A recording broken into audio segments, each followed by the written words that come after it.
Welcome to the Mindset by Design podcast with your host and NLP expert, Andy Murphy, where you will learn the tips, tricks, and strategies he teaches his world-class clients to give you the skills to dominate any business.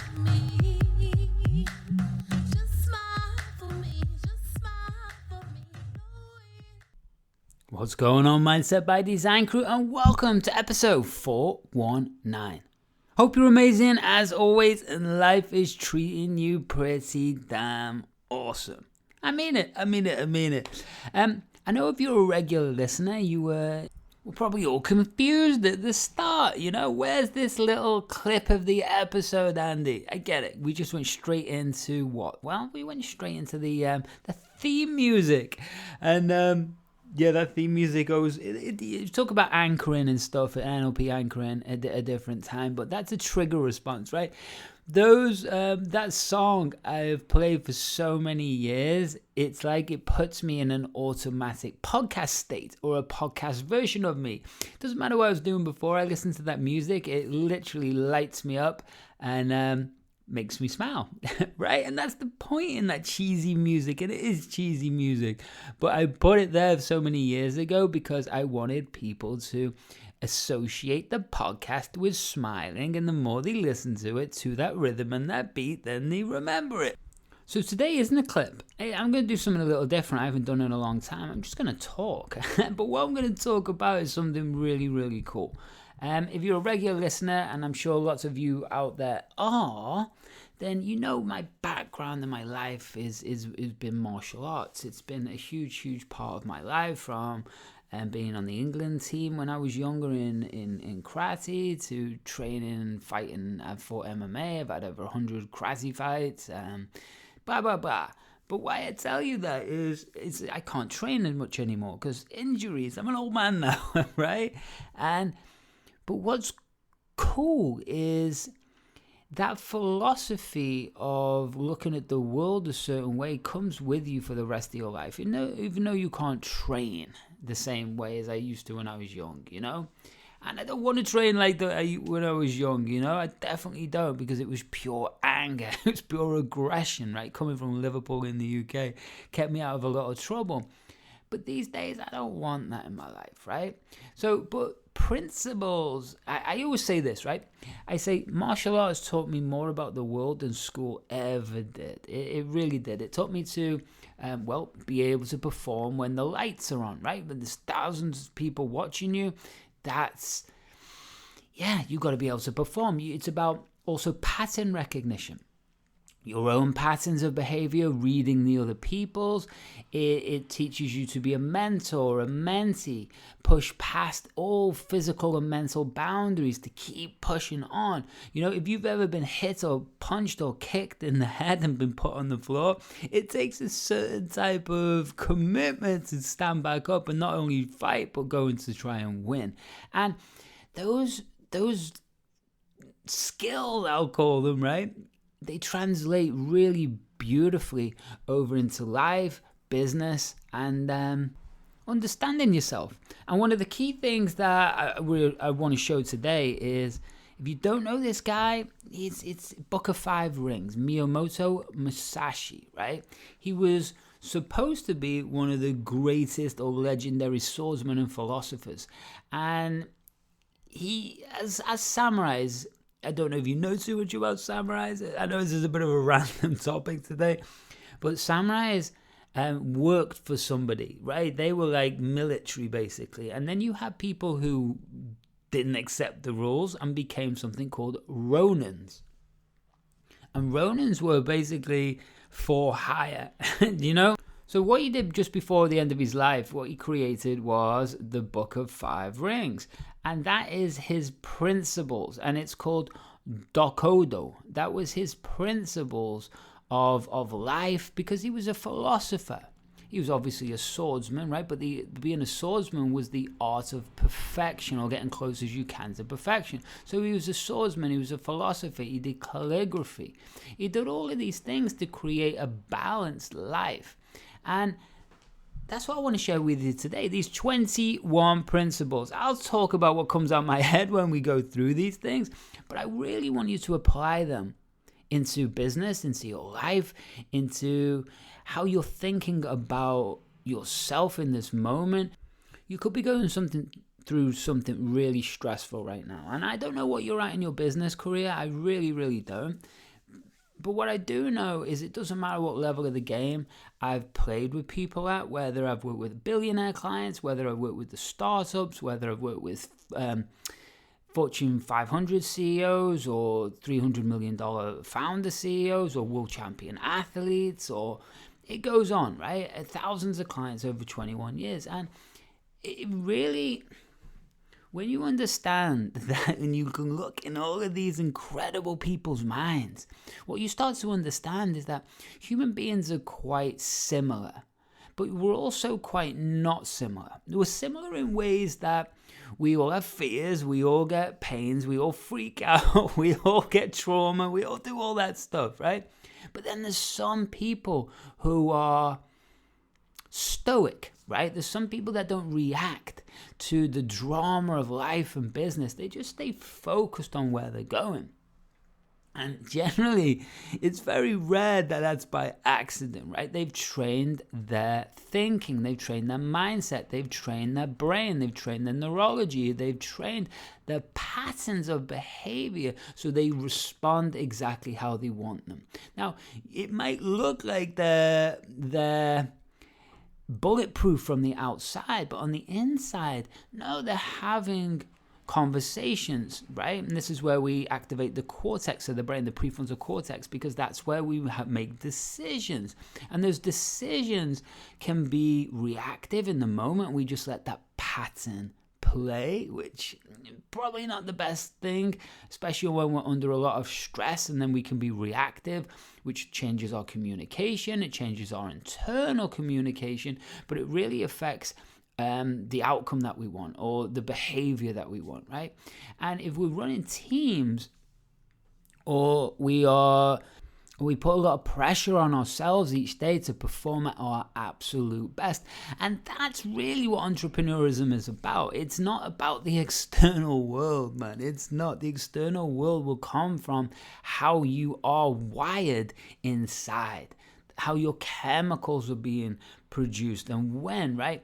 What your beliefs are, what your focus is, what your attitude is, right? What pattern or movie is connected when you think about money or that next phone call or picking up that phone to close that deal or clients or marketing. All of those things, they don't start outside, man. They don't. They start inside.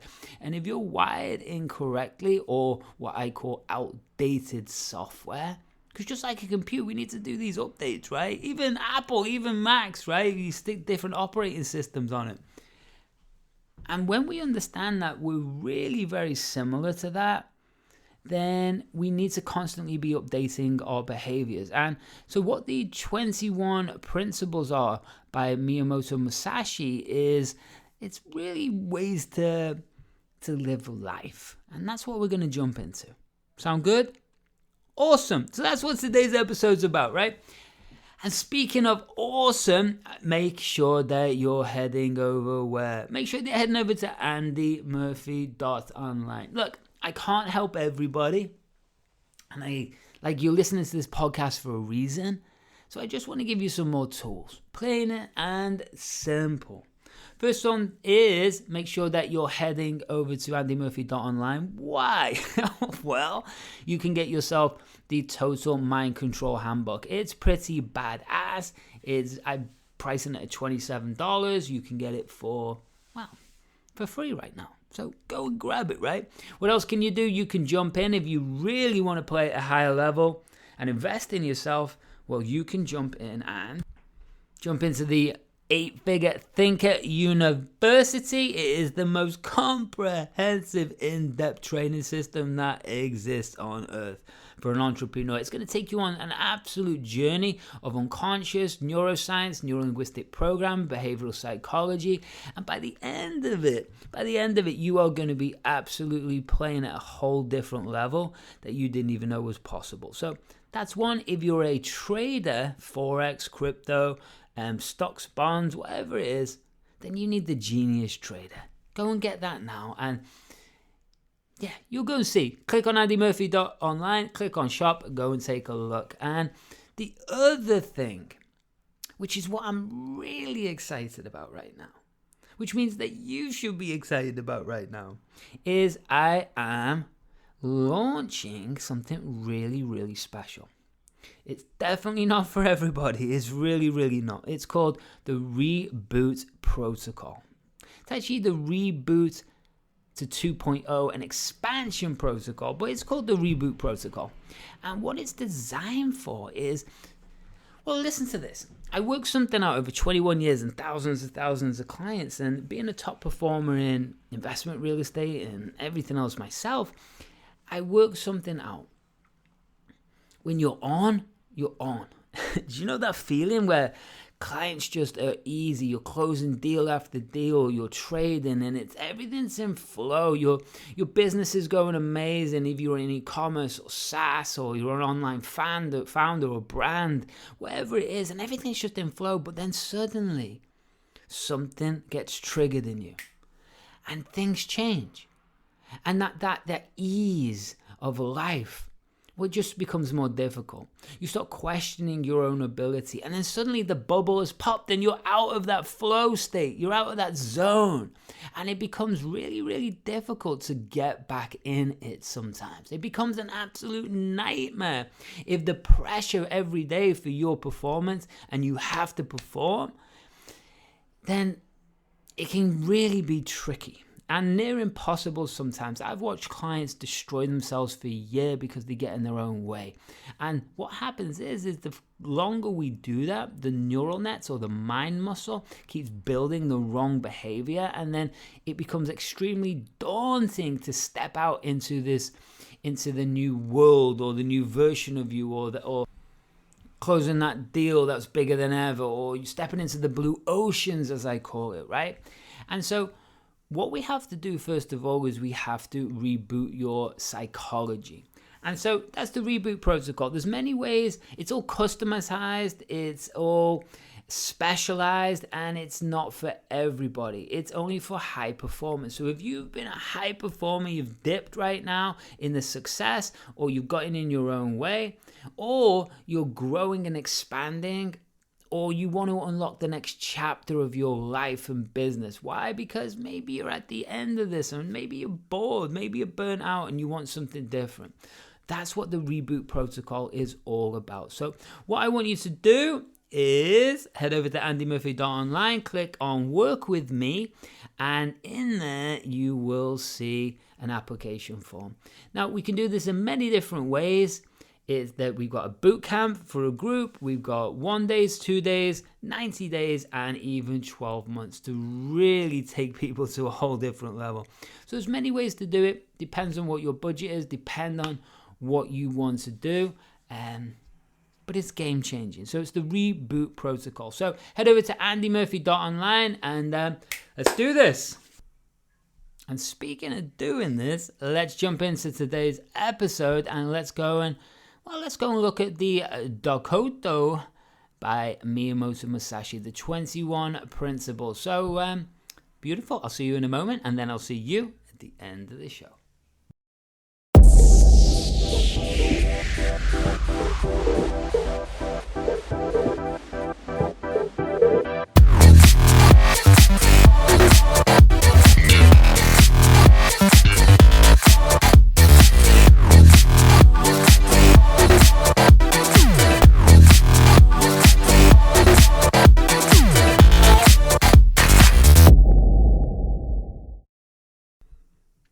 Okay, let's settle in. I'm actually visiting family in the UK right now, so maybe you want to grab a cup of tea. You know, I've been drinking matcha recently. Just let's hang out. Maybe you want to grab your notepad and pen for this, because these 21 principles are really, really, they're quite powerful. They really are. And this is a guy, as I say, who had 60 fights. And that might not sound a lot these days, but 60 fights with a 4-foot, 5-foot blade that's razor sharp, that chops arms off. Well, and he survived, and not only survived, he killed most people, and yeah, you get it, right? So you have to have his brain sharp as that sword. And so these principles he wrote towards the end of his life, actually just before he passed away. He wanted to pass some of that knowledge down. So number one, let's get into it. Number one is accept everything just the way it is. Let me say it again. Number one is accept everything just the way it is. What does that really mean? Well, let me tell you a little story. I remember back in the day, I was like 27, 28 years old. I was at the top of my game, or that game, in investment real estate sales in New Zealand and Australia. And I was putting together to build a project to build a resort in Fiji. That's what we were doing. That's what sent me into bankruptcy and nervous breakdown, all the rest of it. So I look back on that, and it was going to be a $100 million project. We went over to Fiji. We went to the island. We took it to the project to Dubai, selling it down next to the Palms, Burj Khalifa, which is the tallest building in the world. This is going back 2006, 7, 8. And wasn't the project that gave me the nervous breakdown and the bankruptcy. It was actually my business partner, who was my mentor also. He stole all my money and then lied to me and watched me go through all of this. Narcissist, psycho, or whatever you want to call him. But what really crushed me was this one principle. And this one principle was that I became so obsessed with not my current circumstances, but what I was going to do. My brain was so focused 10 years in the future when we'd built all these resorts, etc., etc. And I couldn't let go of that identity, and I couldn't let go of that version of me. So everything was crumbling around me, right? We got to the point where I couldn't afford rent, basically food. I was living on credit cards. I lost investment real estate, houses, cars, girlfriends, all the rest of it. And what that meant was that I couldn't face that current reality. My ego wouldn't let me face that current reality. So I used to go into that vision of the future of who I was and what I was going to do, and it kept me safe. But that, you might be going, Andy, that's a good thing, isn't it? Aren't we supposed to focus on the future? Aren't we supposed to build that? Aren't we supposed to write down our goals? Yeah, absolutely. But this is the fine tuning between normal coaches and experience and wisdom from doing lots of things and seeing thousands of high-end people that I've got. It's what is the emotion that's being wired to that future image or version of us or goal.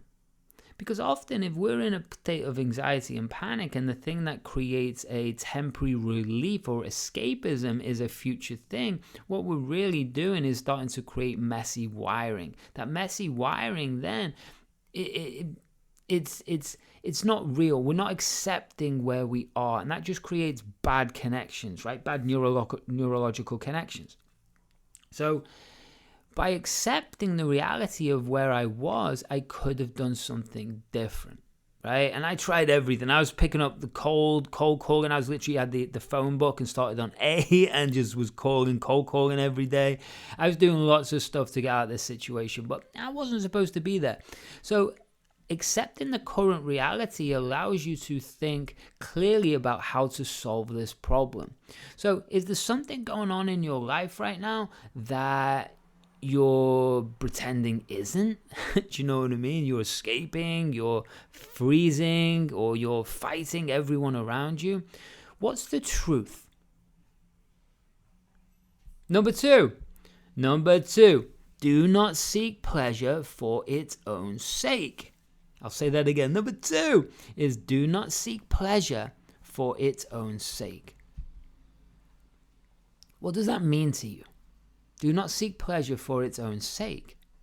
So what that means is, if we look at the amygdala, or the fight, flight, or freeze response that gets set up when we're stepping into an unknown circumstance, right? What happens is, well, it's an alarm system, and that alarm system means that what most people do is they try and escape the reality. That's what partying is, that's what drinking is, that's what all of these things are, right? It's an escape from reality.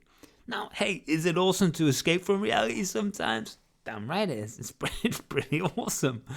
But constantly, well, no, we know there's an underlying issue, right? So if you are doing that and you may be very wealthy people, high net worth individuals, people who I've worked with, it's often they get into the accumulation mode in their life. And what that means is nicer cars, bigger houses, shinier watches, right? Blingy, bling, bling, bling. And what they think is that is real.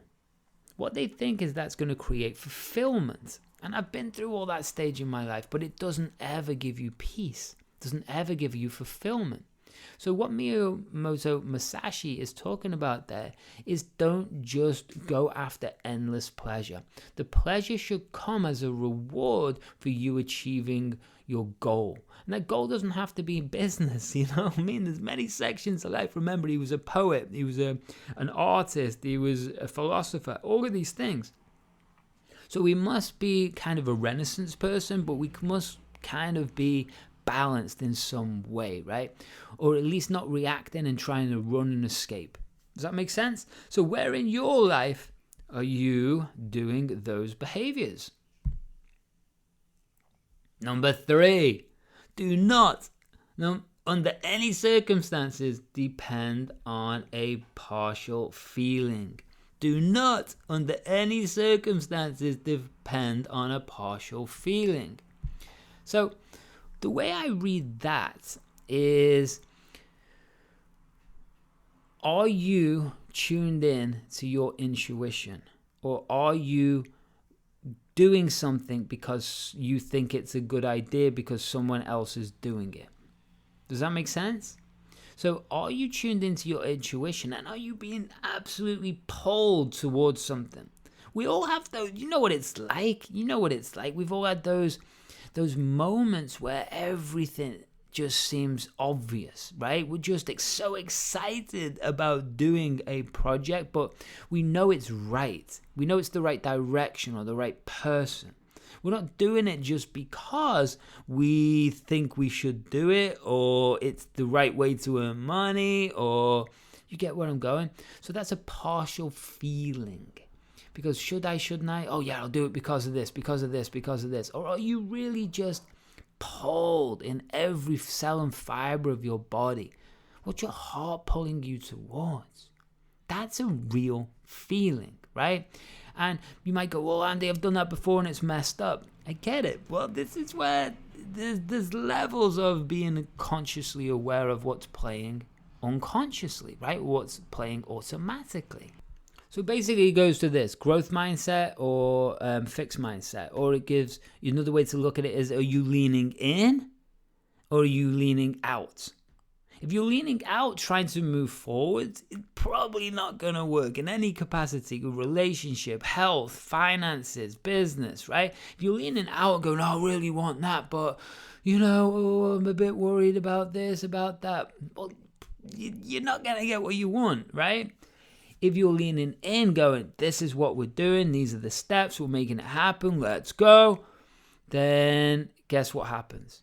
Well, at least you're walking down the path. And down the path doesn't mean it's going to be a straight path. I've never seen a straight path, It's going to be windy. It's going to be some walls to climb, some baddies to fight, right? And the baddies might be in our own head.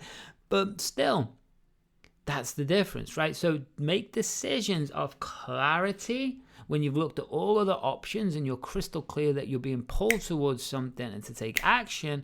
Or guess what? Yeah, just sit back, wait, and just pause for a moment. There's no rush. Just get it right. I am loving number 4. Listen to this, man. Think lightly of yourself and deeply of the world. Think lightly of yourself and deeply of the world. How many people these days think so deeply of themselves and lightly of the world. The opposite, right? The opposite. They think they're very important. They think they're very special in this world, right? Because our ego makes us think we are special. But when we zoom out and we look at the planet, we don't see an individual person, right? No, we don't see them. What do we see? We see the oceans, we see land. If we zoom in a little bit more, then what do we see? Well, we see maybe towns and cities and pollution probably from those towns and cities. And then we keep zooming in, then we start to see little like ants moving around, but they're not ants, they're humans. Then we zoom in again, and what do we see? We start to see masses of people. Then we zoom in again, what do we see? We see individuals. But if we zoomed all the way out into space, we become insignificant. So we think that we're so important in this world, and we are important. I'm not saying you're not important. I'm sure you're going to do special things in the world, right? But not all of us are like people like Elon Musk. Whatever you think about Elon Musk, but not all of us are people like that. He's apparently having an MMA fight right now, right? We'll go set up with Mark Zuckerberg. So we're living in the craziest ass world ever, only in America, right? But don't take yourself so seriously. I often do. I fall into this one especially quite often, right? Everything's so serious. Business is serious. This is serious. But have you ever hung out with people at their end of their life? I can tell whole different stories around that. I've got different family members right now at the end of their life, and I've had 3 friends commit suicide over the years, and I lost 10 years ago, not even 10, 8 years ago, my grandma was exceptionally close to me, which I've told stories about her on the podcast many, many times, right? None of this matters for you regular listeners. The truth is, though, when you're at the end of your life and you can gain that perspective, because often we think we're so important, and what that important means is that we're going to live forever. No, we're not. This ride goes fast, man. It goes fast. But what you got to understand is that we're not that important. And the highs, the lows, the money, the success, the houses, the cars, they don't really mean anything. They really don't mean anything. You know what I mean? If you were to meet someone on a beach and there was nothing around anywhere, and you were just in a desert, let's say a desert, let's change the story. There's sand there, right? So if you were to meet someone in a desert and no one had any possessions, and that person was to ask you, well, who are you? You can't say, oh, I own this company, I've got this car, I've done this. It's not really that. Who are you? Who are you? Different question, right? Because when we create identification around the external environment, it changes our perception to other people of who we are, which then probably changes our perception of who we think we are. And then we get to the end of our life and none of that crap matters. Not one single damn thing. So when you start looking at the reality of your current situation, is it really that chaotic? Is it really that bad? No, is it? Hell, man. You're not zoomed out enough. So think lightly of yourself and deeply of the world. Number five, be detached from desire your whole life long. Number 5 is be detached from desire your whole life long. Now, different ways you look at this. Mr. Tony Robbins is interesting. He talks about, and I like Tony. I'm not, it's not my thing, but I like Tony. But one of the things he says is about desire. He says, actually in Sanskrit, it means from the Father, basically from the universe, right? And so that's an interesting way to look at desire. The old philosophy, or where you go into deep texts, right, the Hindu religion and everything like that, and the Buddhism, what they talk about is, well, being detached from desire, having no desire.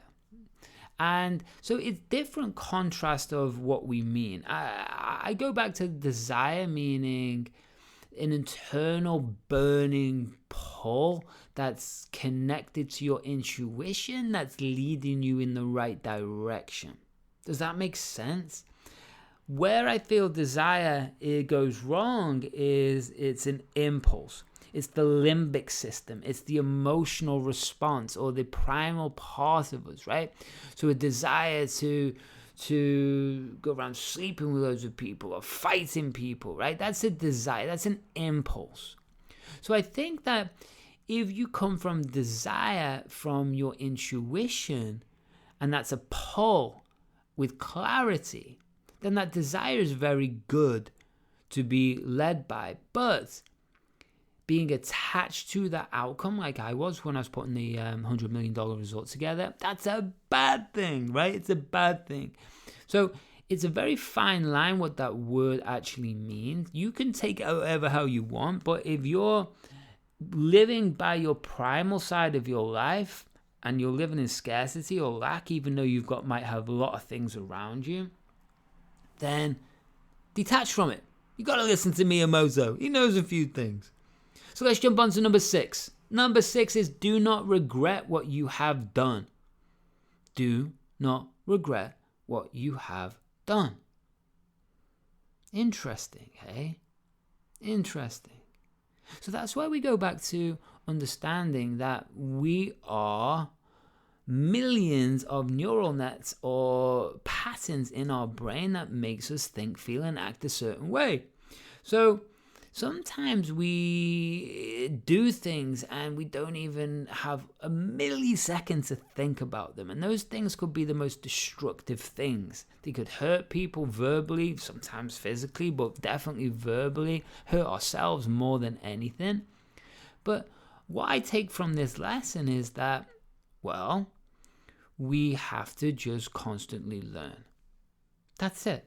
So don't regret what you did. Just learn, because if this is your soul's journey, if this is your evolution of your own growth, right? Whether you believe in the universe or whatever, we just can't have regrets. We just got to get better in every area of our life, better in business. If you're messing up with something and you lost a lot of money, well, do you know, when I go, again, I'm talking about this one today, but going back to that resort, right? That business partner stole all that money. That was a family member's money. And they couldn't actually retire because, well, part of the money was theirs, right? He stole lots of other things. But part of their money, they couldn't actually retire. So I really took that on myself for years. It's all sorted now, but it destroyed me because I regretted that moment in time where I could see that image of him manipulating me, right? Because he was much older than me. And when you're playing around with younger people, it's very easy to manipulate someone who's enthusiastic and talented, right? So he knew that, straight narcissist, straight psycho. So, do not regret what you have done, just learn and grow. Number 7, never be jealous. Never be jealous, right? It's always interesting. Let me ask you a question. If you could rewind maybe like till you were 10 years old, right? And you could just imagine that version of you sitting there right now, and you forwards it all the way to where you are listening to this podcast, and you look at your life. Look at all the things you've done, all the things you've accomplished, all the people you've met, all the experiences you've had. Would that 10-year-old version of you be going, that's awesome, well done, you live an amazing life? Would they be proud? Would there be growth? Would there be lessons that you'd want to teach the 10-year-old, or the 10-year-old would want to teach you? The things like that. At the end of the day, we can never compare ourselves to anybody else's life. We just can't. And so you can never be jealous because you don't know the reason why you're learning what you're learning. You don't know the gift you're bringing to the world. You don't know the experience that you're supposed to have. If we're going metaphysical, But we don't. So you can never be jealous of anybody else because that's their experience. And you don't really know what's happening behind the scenes. I'll tell you that now. I've looked into a lot of big companies, and doesn't mean they're any happier. Doesn't mean they're not, but it doesn't mean they are. So never be jealous. Number 8, never let yourself be saddened by a separation. What jumps to mind for that, for me, is never let yourself be saddened by a separation. That separation could be of a dream, That separation could be of somebody. Like, for example, myself, I travel so much. Every 3 months, I'm in a different country, right? And sometimes a lot more. But that's my life, right? So there's always somebody that I am going to miss anywhere else in the world. I miss people in New Zealand. I miss people in Australia. I miss people in California. I miss people in Florida. I miss people in Mexico, Panama, the UK. I miss people from all over the place, even Dubai, right? I miss people. But it doesn't mean that I should be saddened by it, because they're living a great life. And it's also saddened by the separation of maybe my life went in a different direction. Maybe it went this way, that way. I did get. We can't be saddened by it. All we can be is accepting. Go back to that other point, right? And number one, accept everything just the way it is. And if we can do that in every area of our life, then we live a beautiful life. Number 9. Hold no grudges against yourself or others. I'll say it again. Hold no grudges against yourself or others. What does that mean? Well, it can mean a lot of things, right? But at the end of the day, let's forward it the opposite way, right? Not to your 10-year-old self, but to your about-to-die self. And I spoke about my grandma before, actually, but this brings this into perfect. This is perfect for this. She said on her deathbed, right, or 1 month before she passed away, I asked her what the golden nuggets of life were. And she said to me, none of this matters. I said, what do you mean none of this matters? She said, do you think any of the things you've accomplished, the things you didn't, the money you got, the money you didn't, the grudges you held, the grudges you didn't, and lots more other stuff, she said, but do you think any of that matters when you're lying on your deathbed? It doesn't. So if you're holding on to something so tight, an annoyance from 30 years ago, 10 years ago, last week, this morning, it's just causing yourself pain. It's just causing yourself chaos. And at the end of the day, if we zoomed out into space or we zoomed to the end of your life, none of it really matters anyway, does it? So we might as well just allow ourselves to be at peace today. Number 10. We're nearly halfway already. That's pretty cool. Resentment and complaining are appropriate neither for oneself nor others. Resentment and complaining are appropriate neither for oneself or others. Basically, stop whinging. They say in the UK, actually in Australia, about people in the UK, they call them whinging poms. Poms is what the prisoner of Mother's Earth, I was going to say that, but it's not Mother Earth. Mother something, right? But poms. That's what they call them in Australia, and they call them whinging, as in moaning, poms. And you know what? It's kind of a joke, but you come to the UK, people's focus is on lack. People's focus is on fear. People's focus is on what they can't do. Lots of people relate to what's going wrong. They have a good moan to each other. Now, I have a whole system around explaining ego, and we either go to bling bling or self-pity, but that's the truth, man. It's like it's just stop complaining, because where's your focus going? If we can only focus on a handful of things at once consciously, where are we using up those focuses? So if we can only focus on a handful, that's it, before we become overloaded. Well, are you focusing on what you want, or are you focusing on what you don't want? Because what you don't want means you're probably not going to get what you want, right? Does that make sense? Of course it makes sense, right? So stop complaining. It's neither appropriate to complain about somebody else or somebody like yourself, because who cares? Just move on. Number 11, do not let yourself be guided by the feeling of lust or love. Do not let yourself be guided by the feeling of lust or love. Interesting. Goes back to that primal thing we were talking about before, the limbic system, right? Now, it's very interesting. I can understand the lust, right? That's the desire we spoke about before. But what's interesting, he said the word love, right? So he's saying, we shouldn't be guided of love. Interesting. Let's diagnose that a little bit more, right? Love. Well, love is a pretty damn good feeling, but I think what he's talking about then is that primal side of us, because we've all made mistakes for love, right? We've all looked for love in all the wrong places. You know that song?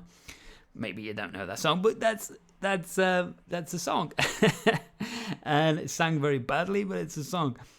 And the truth is, yeah, it's like often we look for love as an external validation to fulfill something inside of us that's empty, a lack of self-worth, a lack of self-love, right? So we look outside for something to fill that. It's also the same with lust, right?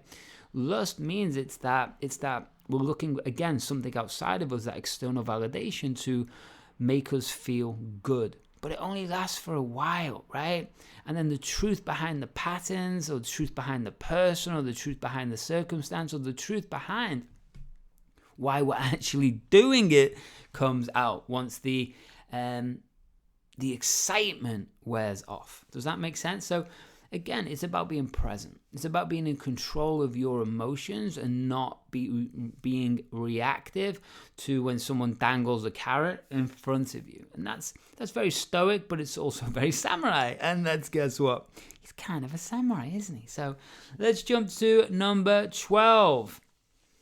In all things, have no preferences. In all things, have no preferences. Now, again, that goes back to number 1, I feel. Goes back to accept everything just the way it is. So, in all things, have no preferences.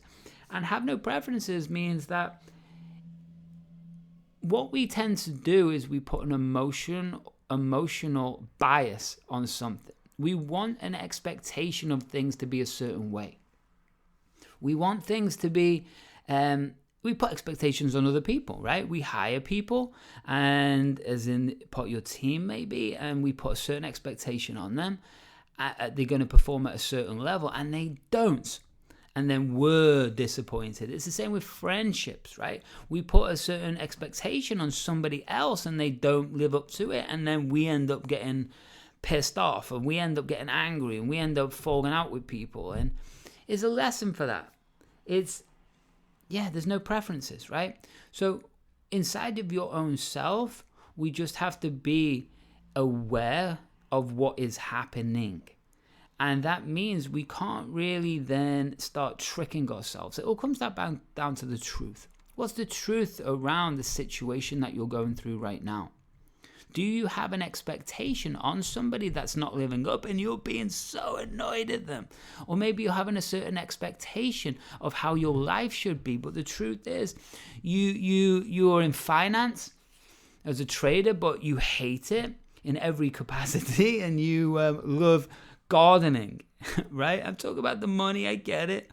But can you transition out of it? Can you create a residual income stream so you can just play with the garden all day? Or can you reduce time, right? I'm just talking out loud, but you get where I'm going, right? You get where I'm going. Number 13 is really interesting because it's kind of like for my life, this one. I'll read it to you. Be indifferent to where you live. Be indifferent to where you live. Right? Home is where the heart is. Old classic saying, but it kind of is true, right? I live in all of these different countries and have for 21 years, all over the world. And it's funny because I'm not really attached to a country. I'm not really attached to a home. Yet some people, that's everything. That's everything to them. Their home, they spend 24 hours a day dealing with their home, making it shinier, cleaner, bigger, brighter. Nothing wrong with that. But the truth is, it doesn't mean you're going to be happier. I've lived in massive, massive places. I've lived in studios. And I look back, especially in Latin America, I've looked at the biggest places I've lived in, like 4,000 square feet things, and I've lived in studios. Tiny little studios. Think back, man. I was happier in the studio. I really was. Why? Because it's simple.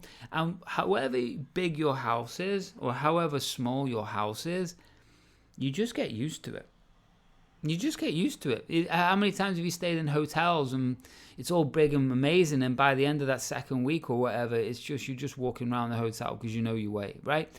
Don't be, again, indifferent to where you live, because where you live, it's nice to live in a nice environment. Of course it is. Of course it is.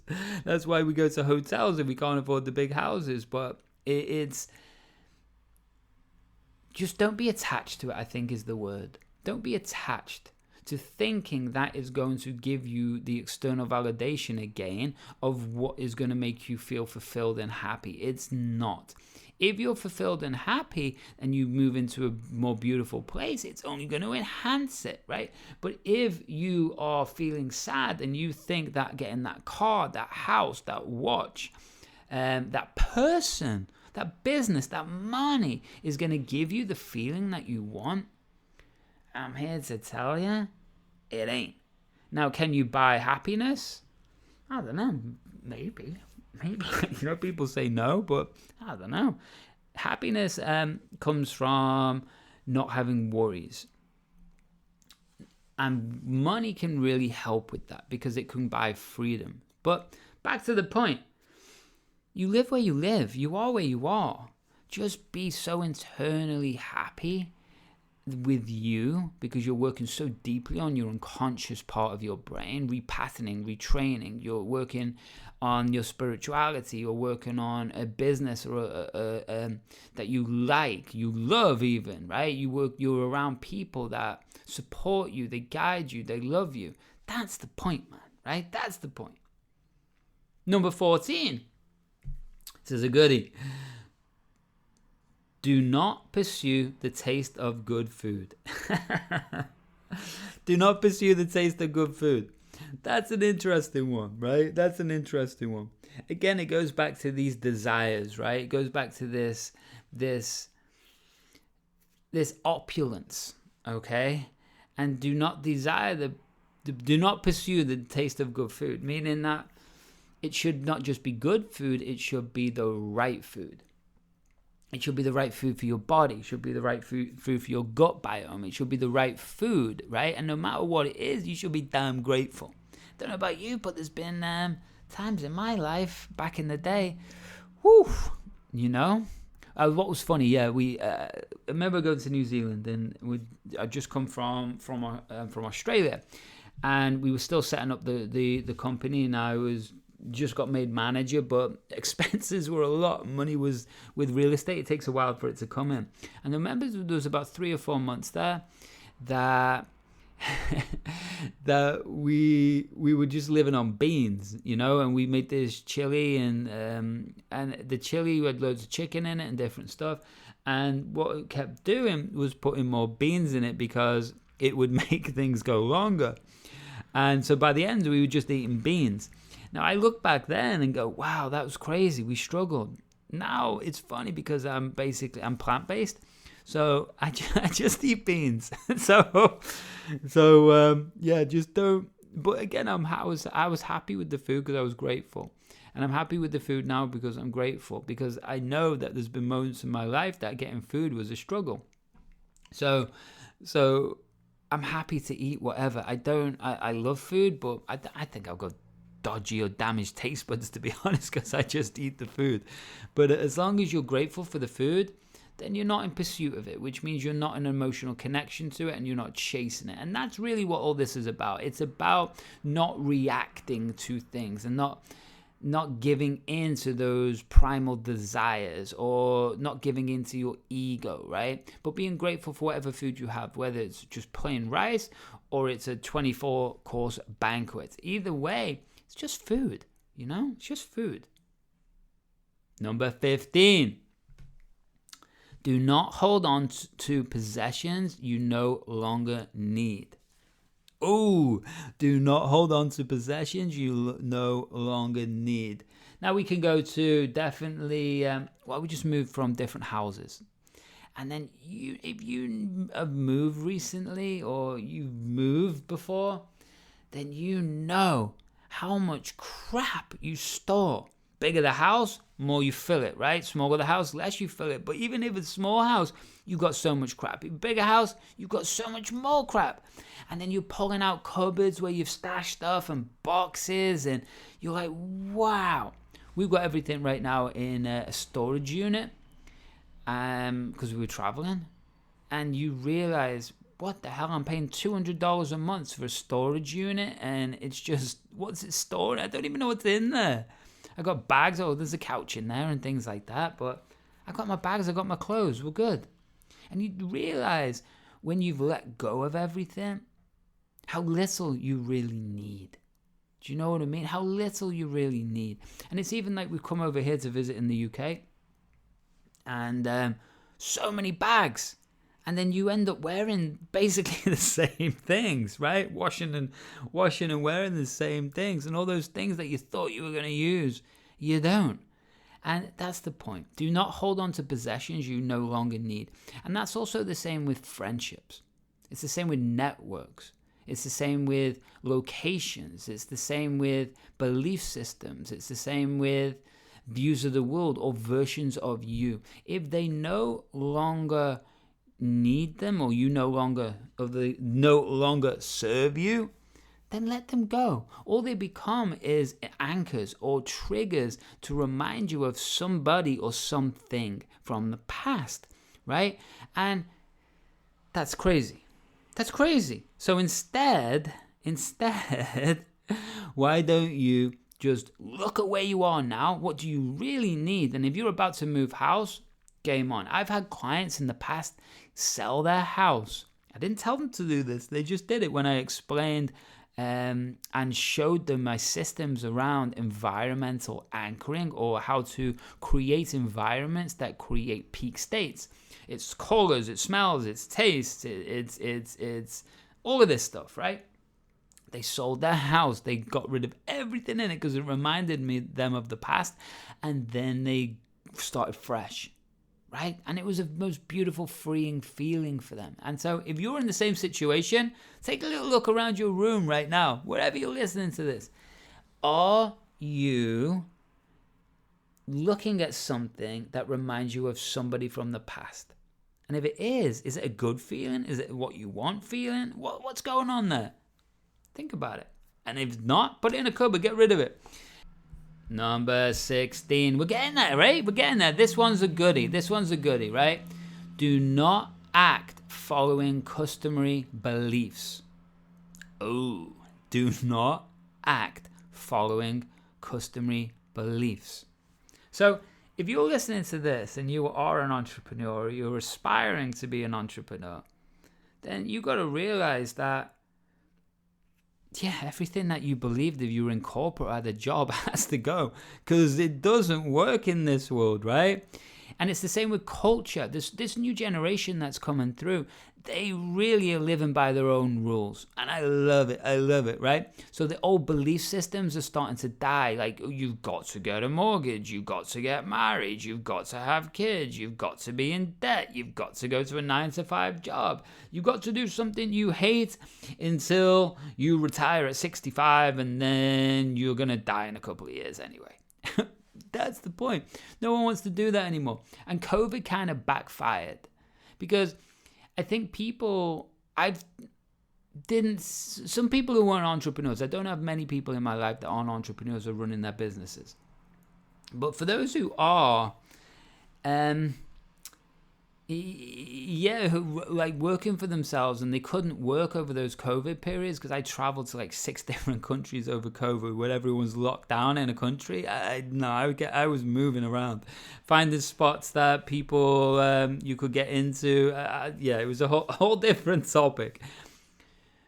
But I'd never seen them happier, because they discovered freedom. They started bike riding, being outdoors. They were content, and there was a dread that day that they had got told to go back to work. The life that I watched, the life get sucked out of them, right? Because that's what they were told they had to do. And lots of people went, "No, I'm not doing that anymore. I'm going to go do something else. I'm sick of doing the daily grind." And I don't use that word, but when you're in that type of environment, it's definitely what happens. Grind. And So instead, do not follow customary beliefs and follow your intuition, your instinct, and live the life by your terms. There's no other terms to live on. Get to the end of your life, look back and know that you've had no regrets and you've done what you choose to with your life. We're only getting this go, so do what you want. Number 17. Do not collect weapons or practice with weapons beyond what is useful. That's interesting. Of course, guess what? He's a samurai. His job's chopping people up.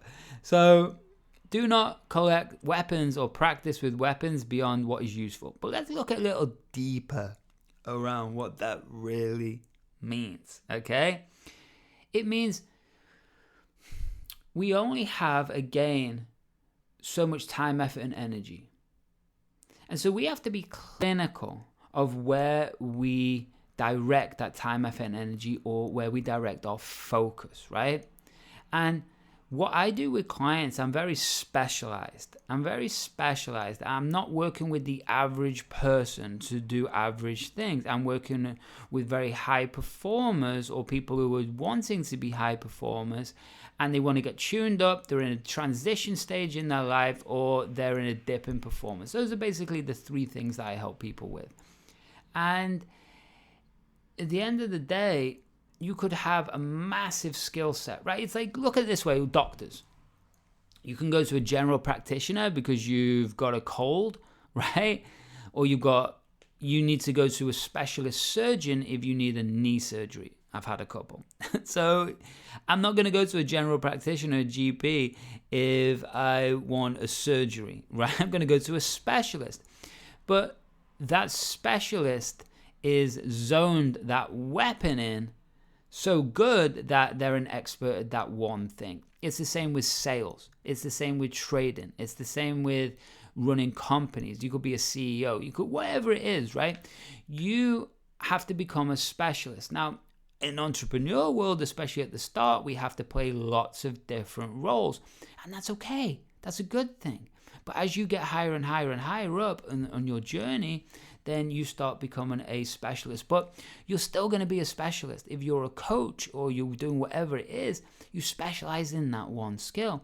You just have to learn all of these other marketing skills and brand building and lead generation to be able to fulfill your skill. You can outsource those things to people who are specialists in those skills, right?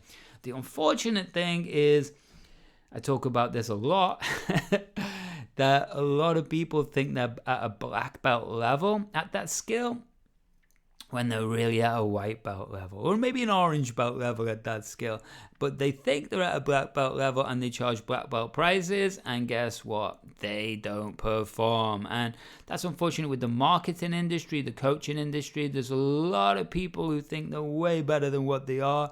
They don't have the experience, they don't have the wisdom, they're brand new to it, but they got good at promoting themselves. So just be very, very careful as we move on to number 18. Number 18. This is an interesting one. Do not fear death. Do not fear death. Now, that's a strange one, right? But it's going to happen. It's going to happen. It's the only way you can get off the planet. It's the only way. No matter how you do it, it doesn't matter. But you are going to get off the planet that way, through death. So it's going to happen to us all. So why would we be scared of it? In different cultures, they're not scared of it. They celebrate it. You know, if we look back in the past, they celebrate it. But in the Western world especially, it's like this big, horrible, daunting thing. We have funerals, everyone's crying. But we're all going to get there. So instead of crying, and not saying it's, hey, I've got family members who are on the last bit of their life, so it's going to be very sad. But I prefer to celebrate their life. Because we're all getting there, man. And I reckon the next bit, my personal belief, is the best bit. I really think it's awesome. This next stuff, the thing wherever we're going, I think that's the awesome bit. And if you've ever done martial arts or jiu-jitsu and you've been choked out, it's a strange experience because you're still very consciously aware. very consciously aware, but your body switched off. If you've ever done psychedelics, plant medicine, and I hope you have, right? At least once, then you're going to see a very different version of reality to the one that you're living in. It's just temporary. And then we come back to this reality. But if you have played with them, it shows you a different way to see the world. It shows you something exceptionally different about how life really is. And it really, that transition of where the plant medicine's kicking in, then what happens is you have to let go. Otherwise, what happens is you have a hard trip. I won't say a bad trip, but you can have a hard time, right? Or you don't get the effects that you want. But if you let go, you get sucked somewhere. And that is potentially how death is, right? So that's it. Don't fear it. We're all going to happen. Enjoy it. It's all good. Do life. Number 19. 3 more to go. Do not seek to possess goods for your old age. Interesting. Let's think about that one. Do not seek to possess goods for your old age. Well, Mr. Miyamoto, I get that, because what he's saying is that they're all going to go.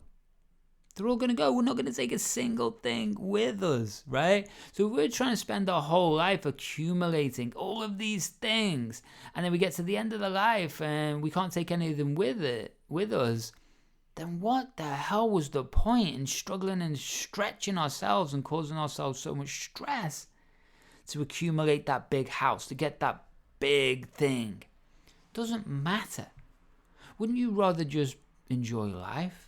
And it sounds very silly because of the job I do and the people I work with and who I help and what I do. But at the end of the day, I don't think it makes you just can't take it with you, right? The money I understand, and also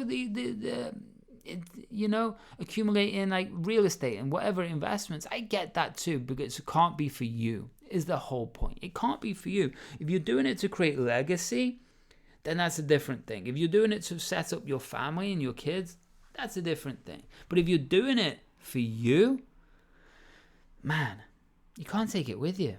So do not seek to possess either goods for your old age. Number 20. Ooh, it's getting exciting. Little drum roll for number 20. Respect Buddha and the gods without counting on their help. Respect Buddha and the gods without counting on their help. That's an interesting one, right? That's an interesting one. Especially in the New Age world. Well, it's not just the New Age world. It's always been. I think it's good to have faith in something, right? Whatever that is. It could be elves. It doesn't matter. If it gives you confidence that there's something bigger than you that you can connect to, I think that's very important. Even if it's not real, it's better to have that belief because it helps get through hard times. But you can't count on them. Meaning it's like if you're sitting there thinking that you're going to manifest everything just by doing nothing, then it's probably not going to happen. But it can. I've seen some wild stuff happen just by pulling it in. It's like you become a magnet, right? But respect Buddha and the gods without counting on their help. So meaning you can't count on it. You still got to put the work in. You still got to put the effort in. You've still got to take the opportunities. You've still got to work on your brain, your mind, your nervous system. You still got to get on the stage. You still got to close the clients. You still got to make the trades. You still got to build the business. But at the end of the day, we know if there's something bigger than us or better than us. Better's the wrong word because we're part of the universe, right? We're inside of it. So we're not better than it. We are it. But the truth, we can't rely on it because we don't know the bigger picture. We think we understand this life. We got no damn clue what's going on, right? Science is only catching up a tiny little glimpse into what's going on. And we think, oh, we know all this stuff about We don't know nothing. I don't know nothing. And you for sure don't know nothing. And I definitely for sure even double that don't know nothing. But at the end of the day, we still got to look after ourselves in this three-dimensional reality, right? We can't look outside of this three-dimensional reality. We can connect with it. We can pull stuff in for ideas, concepts, but we've got to do the work. Make sense? I hope so. So hopefully these have been great so far. These are 20. You've got a little insight. You're feeling good. You've got lots of lessons. You're probably going to want to listen to it a couple of times. And you're going to want to share it with someone. That's for sure. As we move on to number 21. Big drum roll now. Number 21. You may abandon your own body, but you must preserve your honor. Let's look at it my way. Don't be a douchebag. Don't hurt people. Don't rip people off. Live ethically. And understand that the truth is you're leaving a better earth behind you, because we don't know if we're going to wake up tomorrow. We really don't. I know some of these questions are heavy, right? But we don't know if we're going to wake up tomorrow. We truly, truly don't. And I want to make sure that today I put these podcasts out. I want to make sure today I help anyone I can. I want to make sure today that I do my best. Why? Because then I'm going to help everyone that I can. And that's it. I'm happy. I'm complete. If I can help everyone I can before the day I die, and I'm doing my best every single day, and I mean my best, the best to get better, the best to create legacy and to help people, the best, just the best I can do. If you can do that every day, then your honor is in place, right? We have a lot of people in the UK that have done some sketchy things that we watched on TV, and they've done some sketchy things, and we look back on that. We might have liked them at the time, but then we found out the truth, and they've lost all their honor forever, right? And that's the same, absolutely the same with yourself. Honor the truth. Don't live in ego. Become present. Don't attach. Don't lust. Don't do any of these things. Instead, just live by your instinct. Live by your truth with no attachment to anything. Because at the end of the day, we get to the end of the life, like my grandma said, none of this matters. Okay, crew, there we go. The end of episode 419. And that is 21 Profound Principles of the Dokkodo by Miyamoto Musashi. I really hope that you got something from that. I know it was a lot of talking. We went through a lot of things. It wasn't like the usual clips I put out, but hey, there's no clips like this. This is, I just love all these concepts, and obviously it's connected to martial arts, so I love it even more.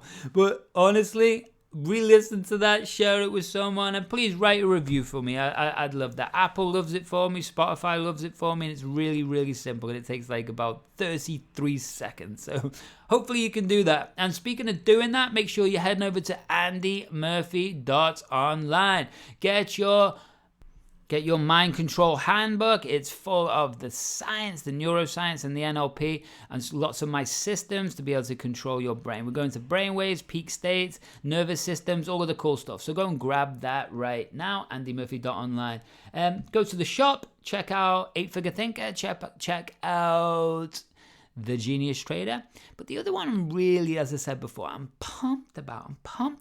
Head over to andymurphy.online and click work with me. I'm going to change that to reboot, the tab, reboots, but it's going to be work for me. You might be listening to this.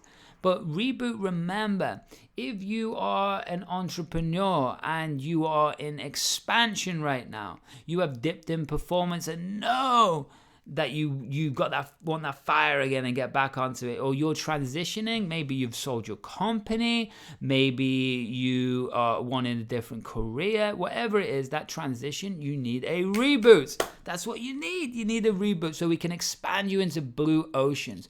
So what I do is psychologically reboot people, whether it's through a day, 2 days, 90 days, 12 months, or you come involved in the boot camp, which is over 12 weeks. That's 12 weeks. That's like Yeah, you got access to me straight on my phone. Think about that. Powerful, eh? Powerful. So go and check andymurphy.online for all your goodies, and make sure you follow me on social media. That would be awesome. The links for everything are in the show description.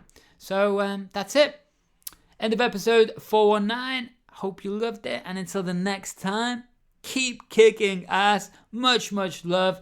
And, oh yeah, one more thing. I think I've said this 419 times now. One more thing. Why don't you smile for me? Thanks so much for listening to today's episode of the Mindset by Design podcast with your host and NLP expert, Andy Murphy. We'll catch you next time.